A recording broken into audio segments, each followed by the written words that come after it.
तुम्हें इस वक्त अपने घर में होना चाहिए। जाओ, अपने पति की रक्षा करो। मेरे पति को क्या हुआ? आओ, मेरे साथ आओ। इसका मतलब सोने की चेन चोरी हो गई? रामलाल जी, अब ये चेन गले में पहन लीजिएगा। परजाई जी, वही चेन मैं भाई साहब को भेंट करना चाहता हूँ।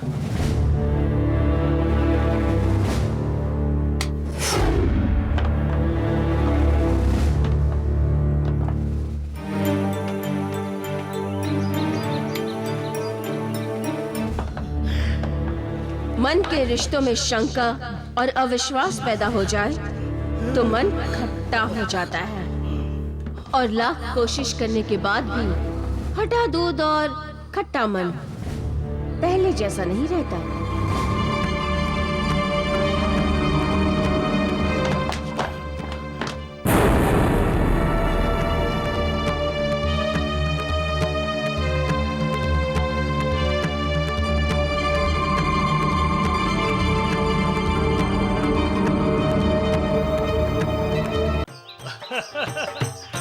ओए, जन्मदिन मुबारक हो। आजा, गले लग जा।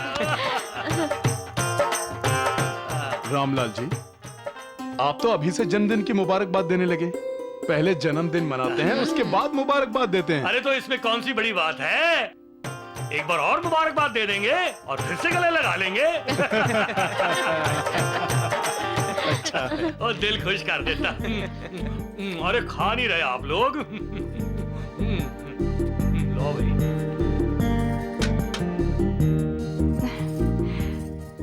जन्मदिन मुबारक हो जी। निर्मला,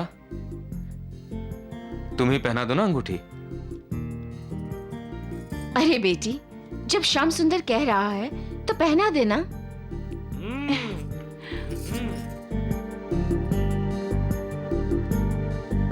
ओ वाह।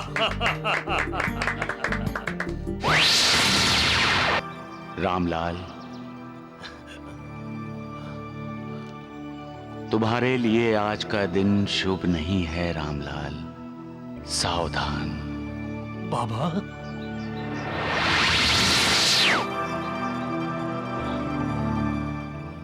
बाबा,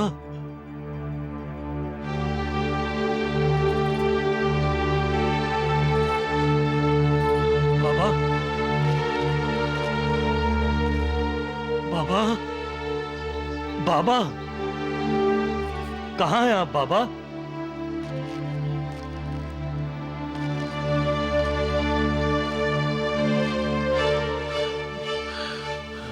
ये क्या कर रहे हैं आप?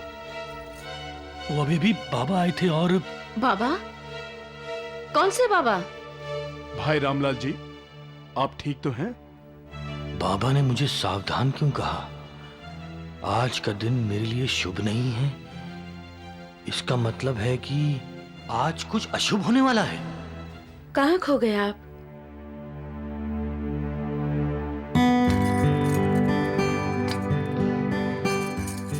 दामाद जी, ये तुम्हारे लिए। देखिए, नानी ने कितना अच्छा तोहफा दिया है। ला दिखा भाई। चैन तो बहुत खूबसूरत है। ये तो मैं पहन कर देखूंगा। ये क्या कर रहे हैं आप? ये तो श्याम सुंदर के लिए है। परजाई जी, आप ये कैसी बातें कर रही हैं? हमारे बीच ये मेरा तेरा कहां से आ गया?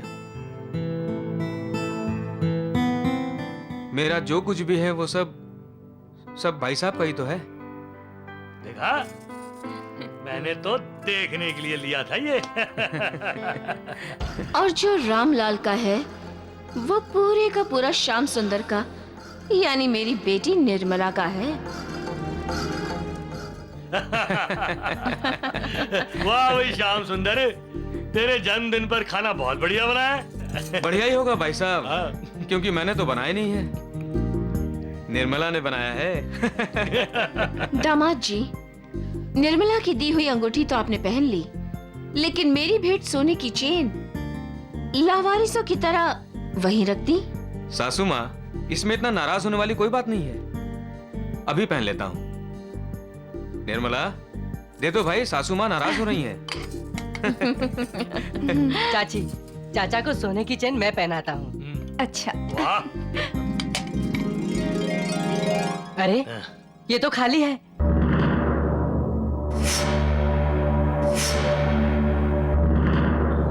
इसमें सोने की चेन नहीं है। क्या चेन नहीं है?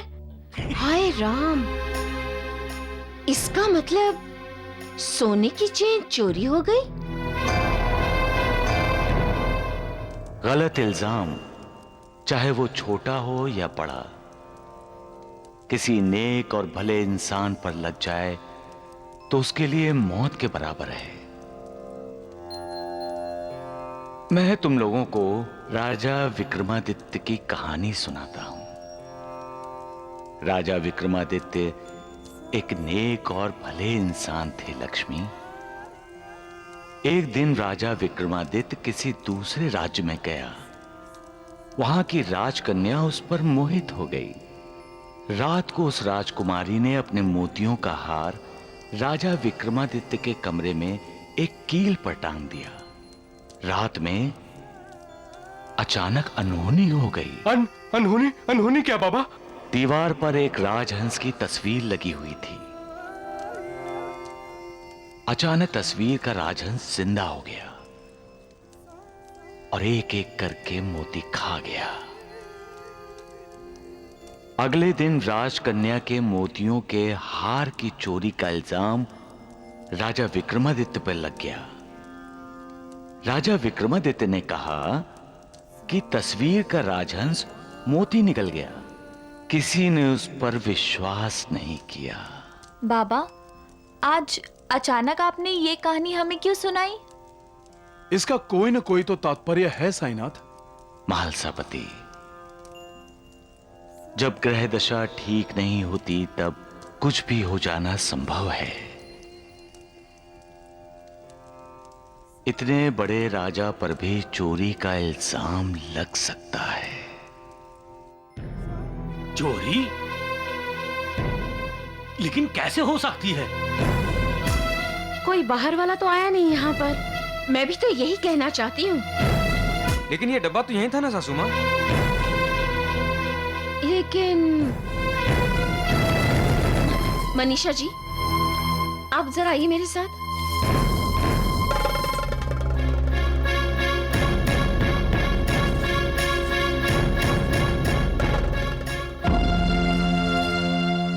बुरा मत मानना मनीषा जी, लेकिन आजकल रामलाल जी की मनोदशा कुछ ठीक नहीं लग रही। अकेले में बात करते हैं, फिर बाबा बाबा पुकारते रहते हैं। उन्हें कोई बाबा दिखाई देता है जो किसी दूसरे को दिखाई नहीं देता। आप कहना क्या चाहती हैं? सोने की चैन का बाबा से क्या संबंध है? नाराज मत होना, ऐसा होता है। क्या होता है? देखिए, आपने भी देखा है रामलाल जी को कैसे वो चेन पहन कर देखना चाहते थे, क्योंकि वो चेन उनको बहुत पसंद थी। अब मैं कह रही हूँ कि कहीं रामलाल जी ने वो सोने की देविका भाभी, माफ करना, मुझे ऐसा लगा इसलिए मैंने आपको अकेले में कहा, सबके सामने नहीं बोली। वैसे मैंने सुना है कि रामलाल जी की चोरी करने की आदत बचपन से ही है, क्योंकि वो जब बॉम्बे आए थे तो अपने ही घर के पैसे चुरा कर भागे थे। है ना मनीषा जी? अब बुरी आदत इतनी आसानी से पीछा नहीं छोड़ती है ना। आप तो उनकी पत्नी हैं, आपको तो उनके बारे में सब कुछ पता होगा। तो फिर आप ही किसी भी बहाने उनकी तलाशी ले लीजिए। हम पूछने जाएंगे तो उन्हें बुरा लगेगा। समझ गई ना मनीषा जी?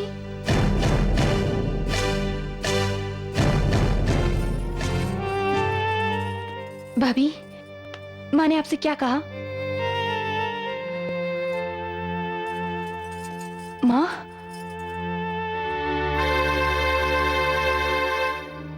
जरूर सोने की चेन के बारे में पूछा होगा। कहीं उन्हें तुम पर शक तो नहीं है?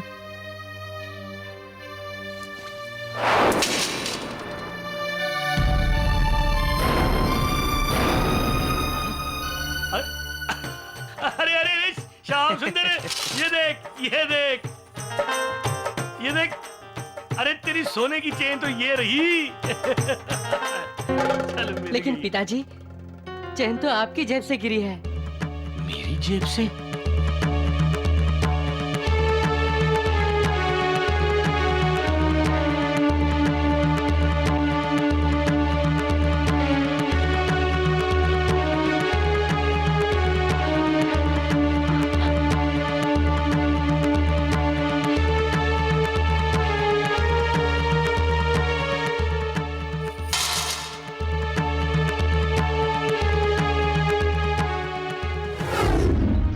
रामलाल, तुम्हारे लिए आज का दिन शुभ नहीं है रामलाल, सावधान। बाबा,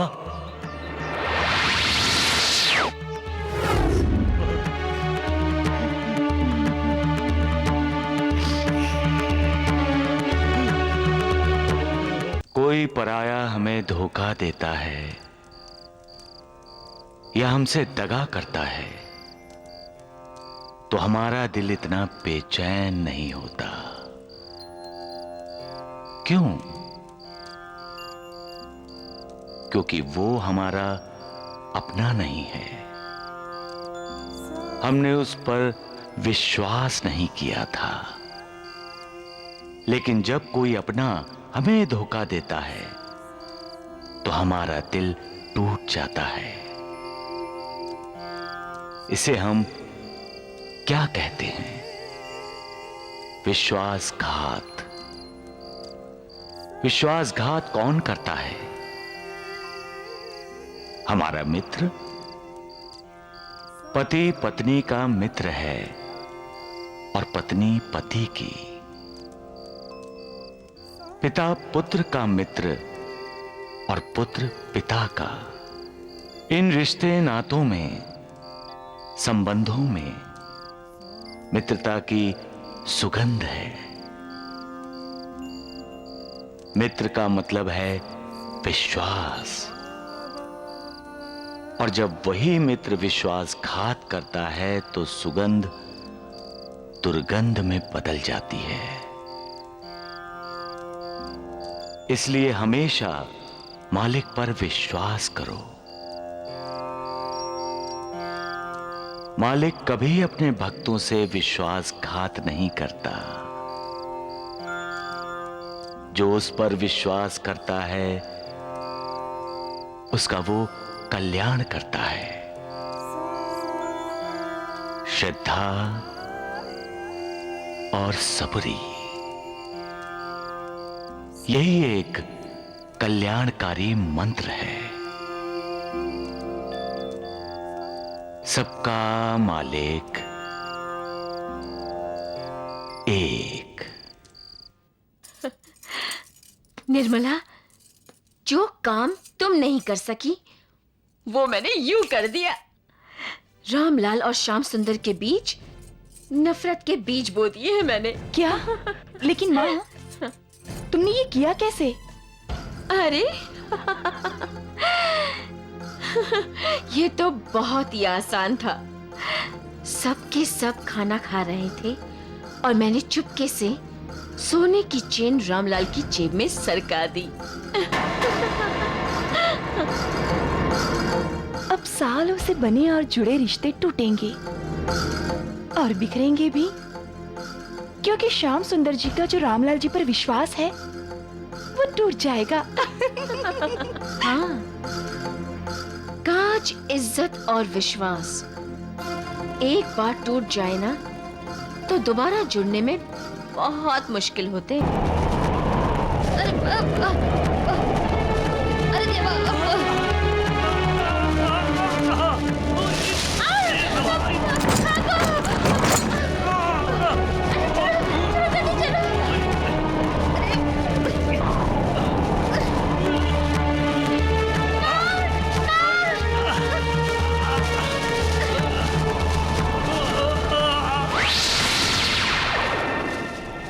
रामलाल, इतनी जल्दी हार मान ली? बाबा! रामलाल, इंसान की जिंदगी एक कुरुक्षेत्र ही है, जिस पर इंसान को भावनाओं का महाभारत लड़ना ही पड़ता है। बाबा! कभी अपनों के साथ और कभी कभी अपने आप से भी। सच्चाई के रास्ते पर चलते हुए और सच का साथ देते हुए जो ये महाभारत जीतता है, ईश्वर हमेशा उसका साथ देता है।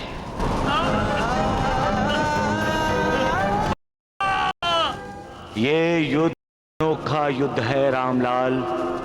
इसमें तीर, भाले, तलवारें नहीं चलती, इसमें शब्द चलते हैं। ऐसे शब्द जो भयंकर, विस्फोटक और विनाशकारी होते हैं। ये अस्त्र इंसान को जख्मी नहीं करता, उसके मन को घायल कर देता है। जैसे तुम इस तूफान का सामना कर रहे हो, उसी तरह तुम अपनी जिंदगी में आए और आने वाले तूफान का मुकाबला करना। तुम्हारा कल्याण होगा रामलाल।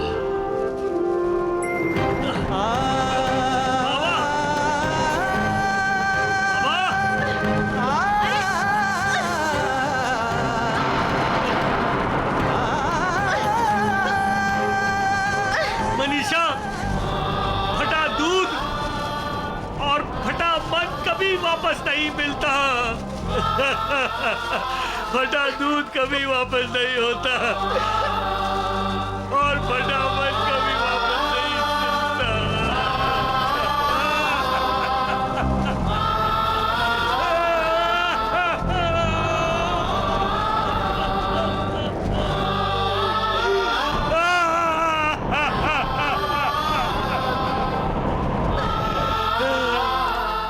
सबका मालिक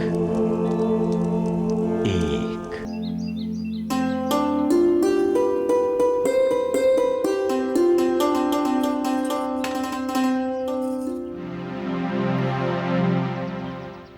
किस सोच में डूबे हैं आप?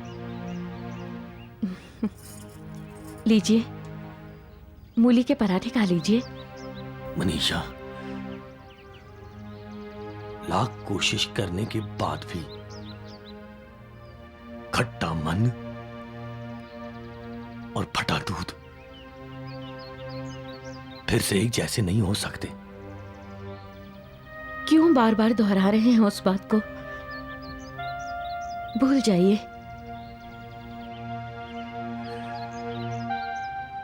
भूल जाऊं?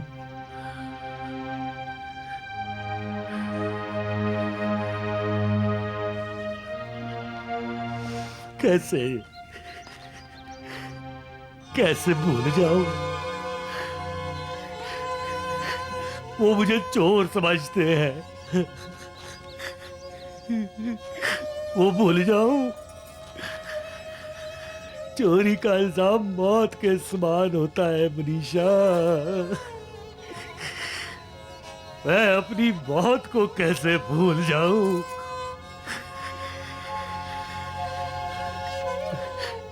मैं अपने राजेंद्र की सौगंध खाकर कहता हूं, मुझे पता नहीं वो चेन मेरे जेब में कहां से आई। मैंने चोरी नहीं की मनीषा, मैंने चोरी नहीं की। मैं जानती हूँ, मैं जानती हूँ आप ऐसा नहीं करेंगे। और आप ऐसा क्यों करेंगे? किस बात की कमी है आपको? लोग चाहे जो भी कहें, मुझे आप पर पूरा विश्वास है। और श्याम सुंदर भी इस बात को जानता है। श्याम सुंदर भी अगर इस बात को जानता है और उसे मुझ पर पूरा भरोसा है, तो वो मुझे मिलने क्यों नहीं आया मनीषा? मुझे मिलने क्यों नहीं आया? भाई साहब,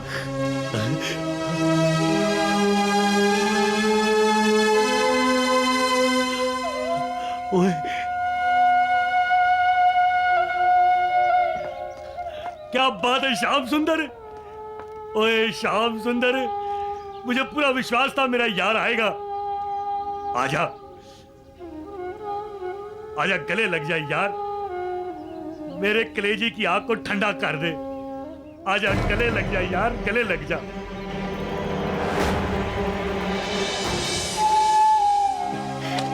मुझे भरोसा था, मुझे विश्वास था तू आएगा। मुझे पूरा भरोसा था अपने यार पर। भाई साहब, मैं ये सोने की चेन आपको भेंट करने आया हूं। ये तुम क्या कर रहे हो श्याम सुंदर? ये चेन तुम्हारी सासू माँ ने तुम्हें दी है। प्रजय जी, वही चेन मैं भाई साहब को भेंट करना चाहता हूं। रामलाल जी, ले लीजिए। जब आपको ये सोने की चेन इतनी पसंद है तो ले लीजिए ना। मैं दामाद जी के लिए एक दूसरी चेन बनवा दूंगी।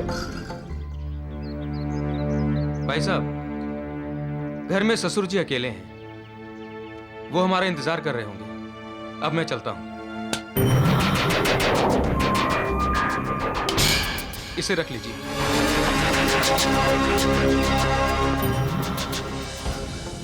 अरे हाँ रामलाल जी, अब की बार इस सोने की चेन को जेब में मत रखिएगा, गले में पहन लीजिएगा, ठीक है?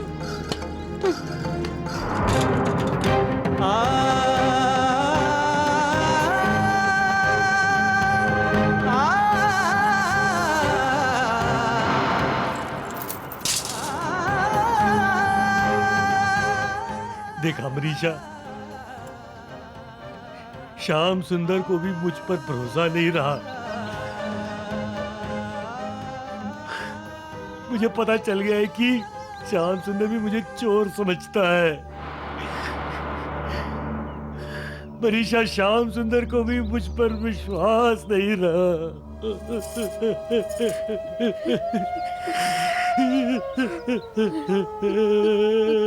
मनीषा,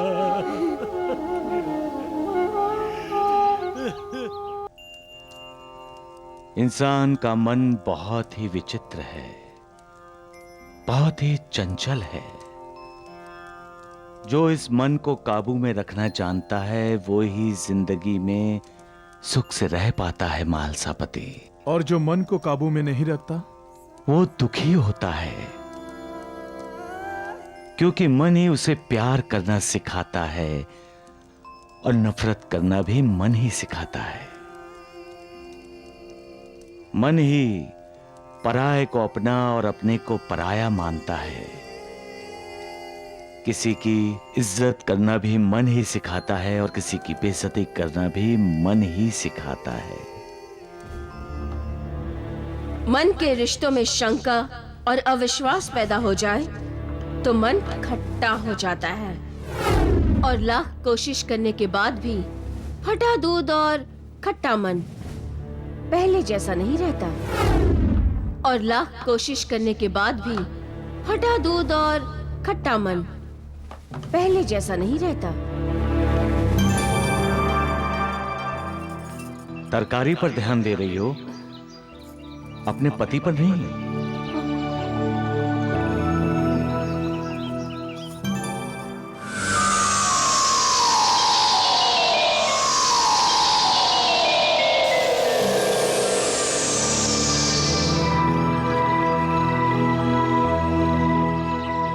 तुम्हें इस वक्त अपने घर में होना चाहिए। जाओ, अपने पति की रक्षा करो। मेरे पति को क्या हुआ? आओ, मेरे साथ आओ। इसका मतलब सोने की चेन चोरी हो गई? रामलाल जी, अब ये चेन गले में पहन लीजिएगा। प्रजय जी, वही चेन मैं भाई साहब को भेंट करना चाहता हूं।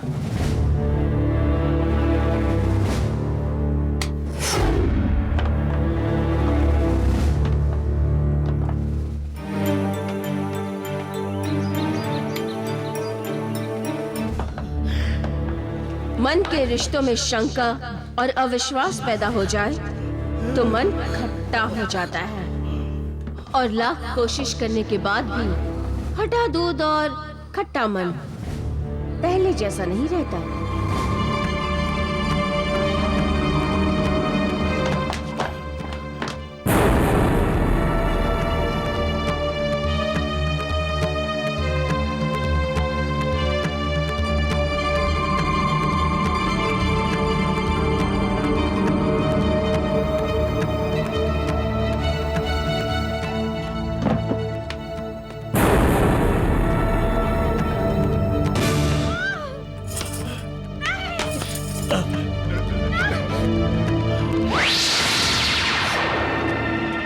ये क्या कर रहे हैं आप?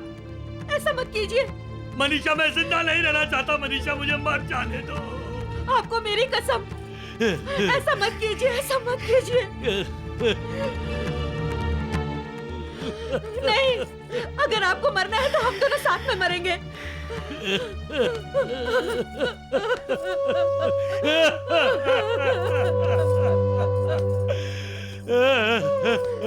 खाइए मेरी कसम कि आप कभी आत्महत्या के बारे में नहीं सोचेंगे। खाइए मेरी कसम। मनीषा, जब श्याम सुंदर भी मुझे चोर समझता है तो मैं क्यों जिंदा रहूं? बेइज्जती की जिंदगी जीने से तो अच्छा है मर जाऊं मैं।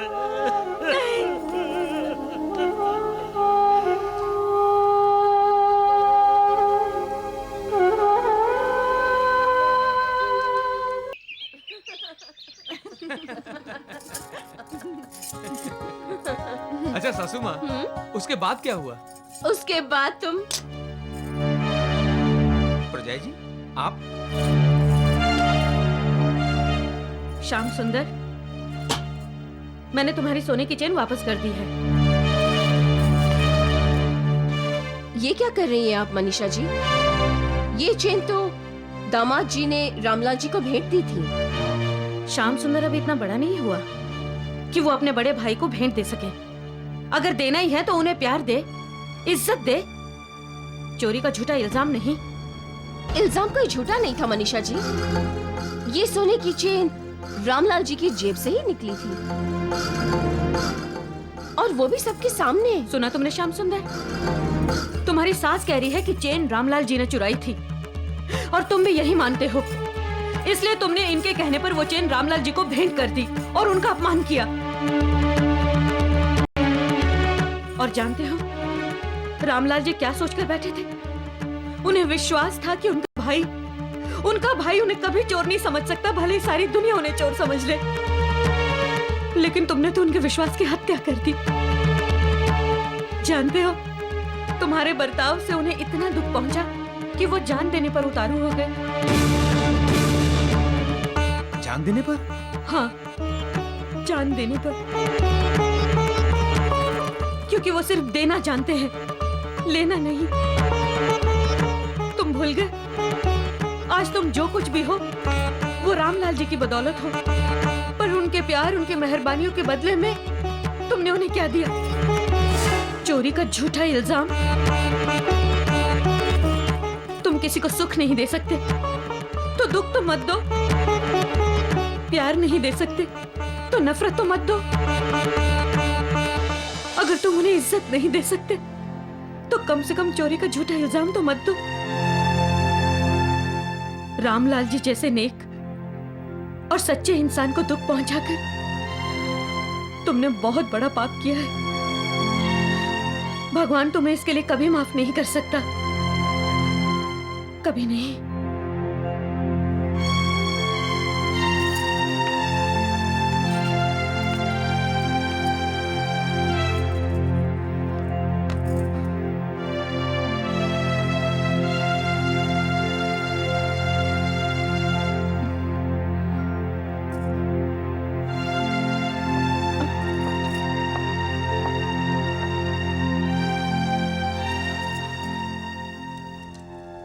एक पत्नी को अपने पति के मान सम्मान की रक्षा करते हुए देखा है मैंने।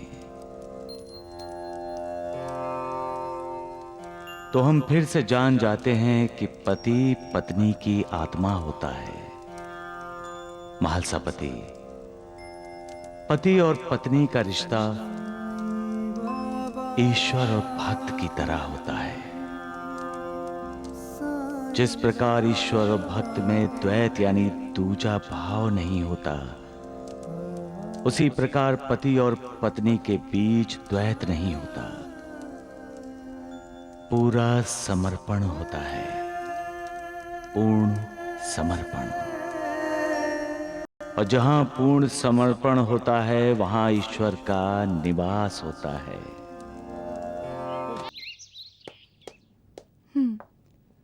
सुनिए, कहाँ जा रहे हैं आप? रामलाल भाई साहब के पास। क्यों? माफी मांगने। और क्यों? अरे वाह, माफी तो उन्हें मांगनी चाहिए, यहाँ आकर हम सबकी। मनीषा भाभी ने जो हमारा अपमान किया है, चोरी तो चोरी, ऊपर से सीना जोरी। निर्मला, दामाद जी, आप इस पर गुस्सा मत करिए। ये कुछ भी गलत नहीं कह रही है। आप अपनी वो मनीषा भाभी के बहकावे में मत आइए। वो आपकी भावनाओं के साथ खेलना चाहती है। कैसे अकड़ कर कह रही थी कि आज आप जो कुछ भी हैं सिर्फ रामलाल जी की बदौलत है। ठीक ही तो कहा परजाई जी ने। क्यों? क्या आपने मेहनत नहीं की? क्या आपके पास दिमाग नहीं है? क्या राजेंद्र साइकिल्स की जिम्मेदारी आपने नहीं निभाई? लेकिन निर्मला, वो राजेंद्र साइकिल्स की जो भी बरकत हुई है ना, वो सिर्फ आप ही की वजह से हुई है। आप दिन रात काम करते हैं, तभी जाके रामलाल जी आराम करते हैं। और फिर भी मनीषा जी कहती हैं कि रामलाल जी आपको आबाद देखना चाहते हैं। लेकिन मैं तो कहूँगी रामलाल जी आपको बर्बाद करना चाहते हैं। हाँ, और अगर आपको अपनी बर्बादी से बचना है ना, तो जाइए, जाकर उनसे राजेंद्र साइकिल्स का हिस्सा मांगिए। क्या? हाँ।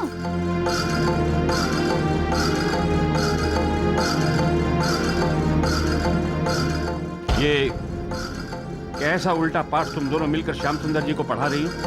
आप फिर बोले? आपको किसी ने कुछ पूछा है? नहीं ना? तो चुप रहिए। मैं आपकी बेटी की माँ हूँ। मैं उसका भला ही सोचूंगी और भला ही करूंगी, समझ गए?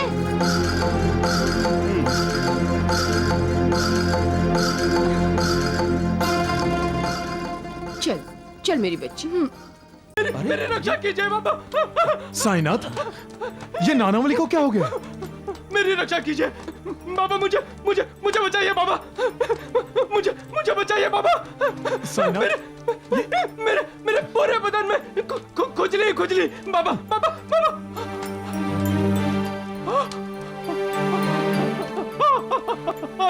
आसन बाबा, उठो बाबा, मुझे बैठना है। नानावली को क्या हो गया? क्यों ऐसी बातें कर रहा है नानावली? नानावली, मुझे क्या कह रहे हो तुम? होश में तो हो? अरे नानावली को क्या हो गया? अरे क्या हुआ है? मुझे बैठना है बाबा।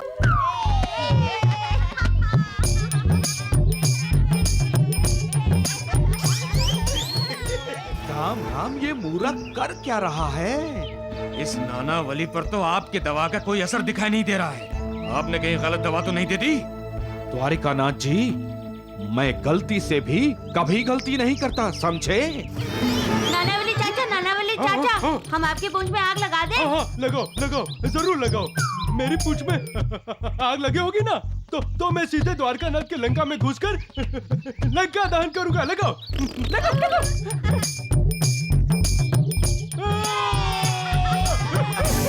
आग लगा दी।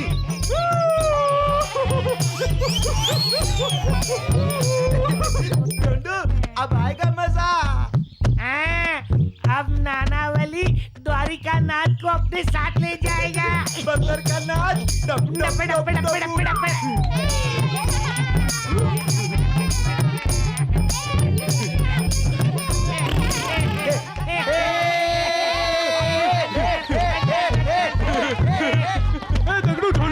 ये रावण के लंका कहाँ है? जलानी है। तो ये रही। अरे राम, अरे मूर्खों, नालायकों, नमक हरामो, अरे ये तो मेरा घर है। और इसी घर को जलाना चाहते हो तुम। कोई बात नहीं, इस रावण के लंका नहीं है तो क्या हुआ? इस रावण को जलाता हूँ। वैद्य जी, वो इधर ही आ रहा है। अरे ठहरो नालायको, मैं अभी बताता हूँ तुम्हें। दूर रहो, दूर रहो। रुक जाइए द्वारकानाथ जी। नानावली, अरे पागल हो गया क्या?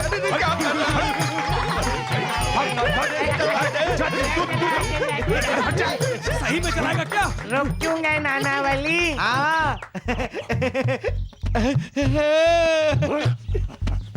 रावण तो तुम्हारे पीछे खड़ा है, पीछे। जलाओ जला दो।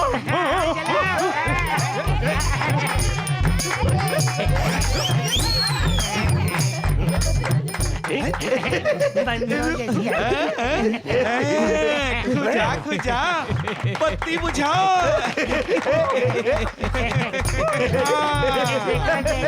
खुजाओ और खुजाओ, खुजाओ।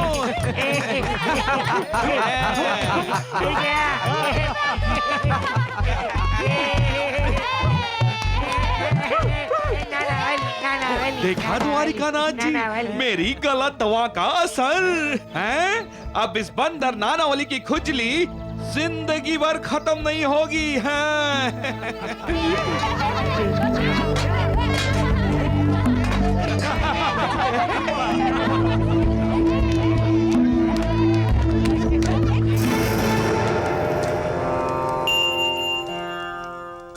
लोगों की आदत होती है मालसापति, दूसरों पर हंसने की। कोई चलते चलते फिसल जाए या गिर जाए तो लोग उसे सहारा देकर उठाते नहीं, पहले हंस लेते हैं। गिरने वाले को कितनी मार लगी है, कितनी तकलीफ हो रही है, ये कोई जानने की कोशिश ही नहीं करता। और यही चिंता की बात है श्यामा, कि लोगों को दूसरों के दर्द पर हंसी क्यों आती है। किसी के दिमाग में ये बात आती ही नहीं कि दूसरों पर हंसने वाला भी रो सकता है। दुख होता है जब दवा देने वाला अपनी विद्या का दुरुपयोग करते हुए दूसरों को कष्ट देता है और फिर उस पर हंसता भी है। ये लोग इस बात को क्यों भूल जाते हैं कि मालिक सबका न्याय करता है, और वो भी इसी जन्म में। सबका मालिक एक।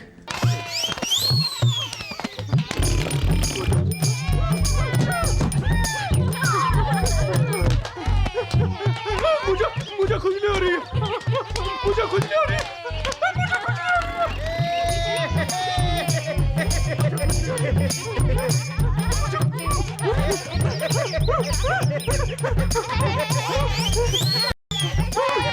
अरे देखो, हमारे दोंडू डगड़ू भी हैं। दौड़ो दौड़ो दौड़ो।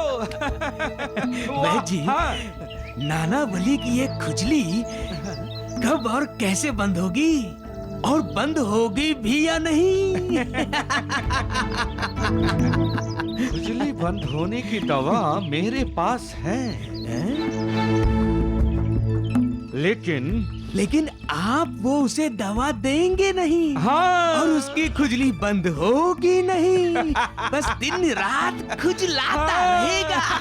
खुजलाता रहेगा।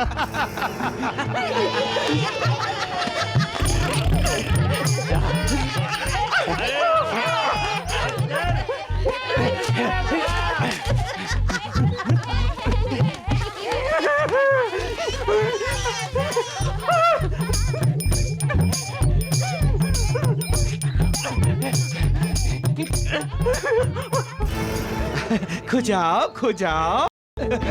राम राम राम। लोग समझते हैं कि नानावली पागल है। वो पागल नहीं है द्वारिकानाथ जी। ये खुजली उसे जरूर पागल बना देगी।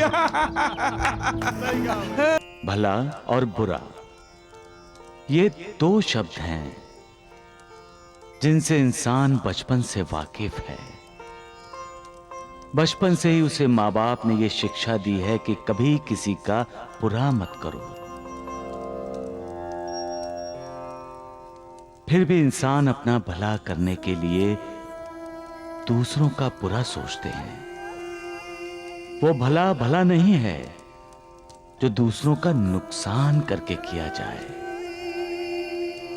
जब हम किसी का भला करते हैं तो उसका कुछ ना कुछ लाभ तो होता ही है। भला, लाभ, भला और लाभ है ना उल्टा? ये ईश्वर की देन है। वो कहता है दूसरों का भला करो, तुम्हारा लाभ होगा, मैं तुम्हारे साथ रहूंगा। दूसरों का भी भला होकर जब हमारा भला होता है तभी हमें उस मालिक की कृपा का लाभ होता है। और बुरा साईं बाबा? बुरा बुरा का उल्टा क्या है?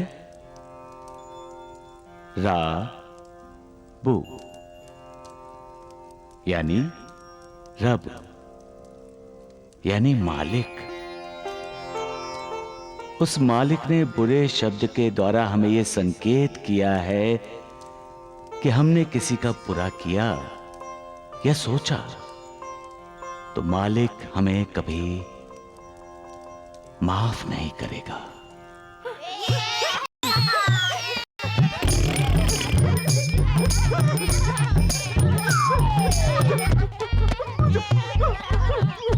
नानावली का पागलपन बढ़ता ही जा रहा है वैद्य जी।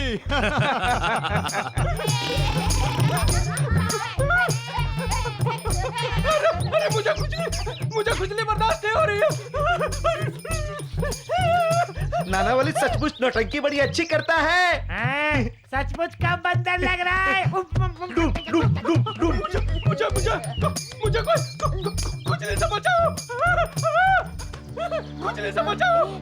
वैद्य जी, हमारी लंका जलाने वाला खुद रावण की तरह जल रहा है।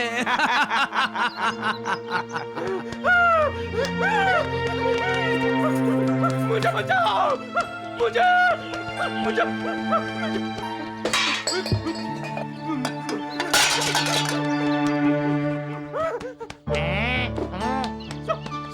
साईं बाबा, मुझे बचाओ।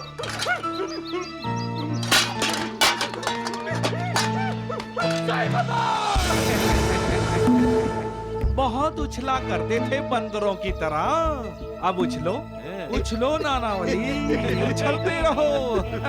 जी, अब उसकी खुजली बंद ही नहीं हो रही है। पहले तो हम भी यही समझे थे कि नानावली जानबूझकर पागलों की हरकतें कर रहा है। हाँ, लेकिन उसे खुजली ने परेशान किया है ये तो बाद में पता चला। और अब वो खुजली बंद होने का नाम नहीं ले रही।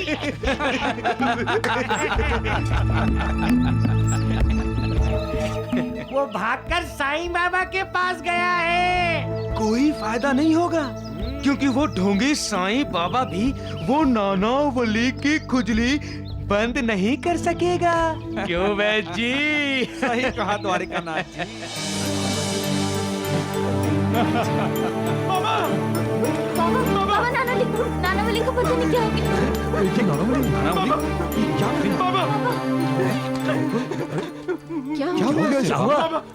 बाबा मुझे बचाइए बाबा। क्या हुआ? बाबा मेरी रक्षा कीजिए बाबा।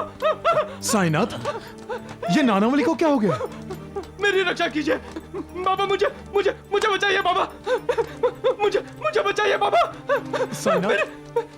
मेरे पूरे बदन में खुजली बाबा।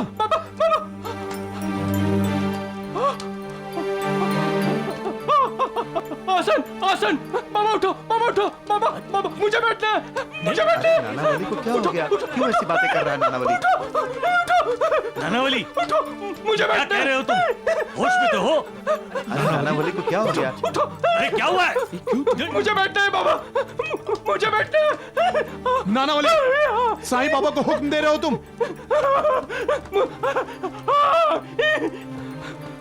मुझे बाबा उठिए, उठिए, मुझे नानावली, बाबा मुझे बैठना है। ये क्या हो गया इसे? बाबा, मुझे बैठना है बाबा, बाबा मुझे बचाओ, मुझे बचाओ बाबा। मातापति जी मेरे पास समय नहीं है, मुझे बैठना है। बाबा मुझे बचाओ। साईं बाबा, तुम क्यों साईं बाबा को उठाना चाह रहे हो? बाबा मुझे बैठना है बाबा, बाबा,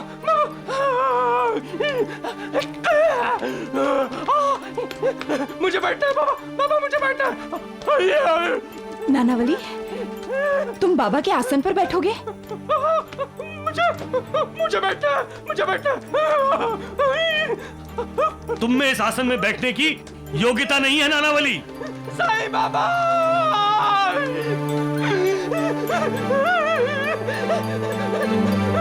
उठ जाइए, मुझे आपके आसन पे बैठना है।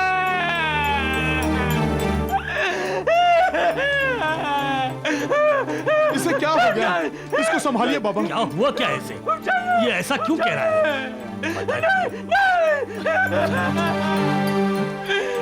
बाबा,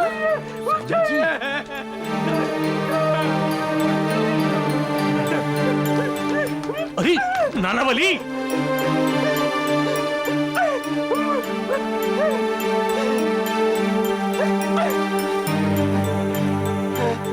ये क्या कर रहे हो नानावली? क्या लगा है तुमने? हाँ? अरे उठो उठो नानावली, तुमने तो बाबा का आसन गंदा कर दिया। उठो नानावली, उठो।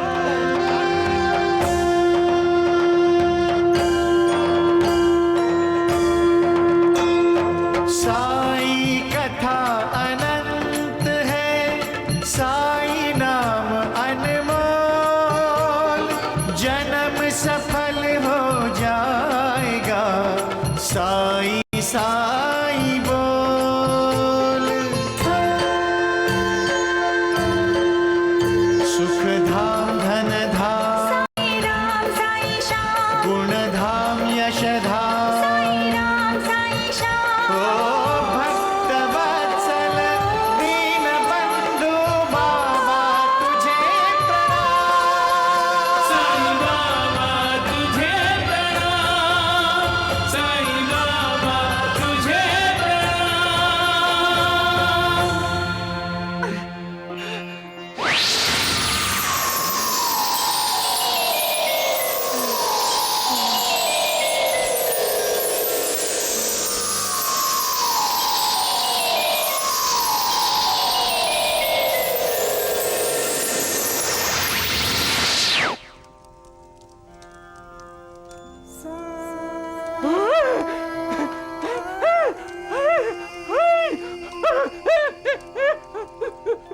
मेरी खुजली चली गई,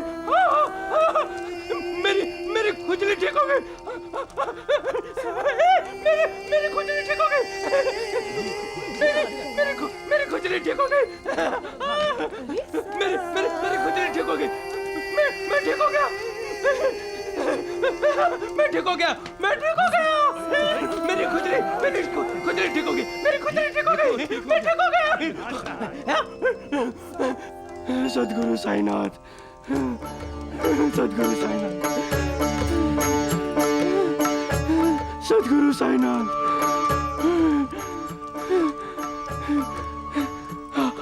आपकी लीला अगाध है प्रभु, आप कृपा से देख लेते हो तो सारे दुखों का नाश हो जाता है और सुख के द्वार खुल जाते हैं प्रभु। बाबा, गंगा में नहाने से सारे पाप धुल जाते हैं, लेकिन गंगा भी यही चाहती है बाबा कि आप जैसा अवतारी पुरुष उसके जल से अपने चरण धोए। बाबा, बाबा, आप आपके स्पर्श से पवित्र हुए इस आसन ने मेरी सारी पीड़ा हार ली है बाबा। बाबा बाबा अगर अनजाने में मुझसे आपका कोई अपराध हुआ है तो मुझे क्षमा कीजिए बाबा, मुझे क्षमा कीजिए, मुझे क्षमा कीजिए।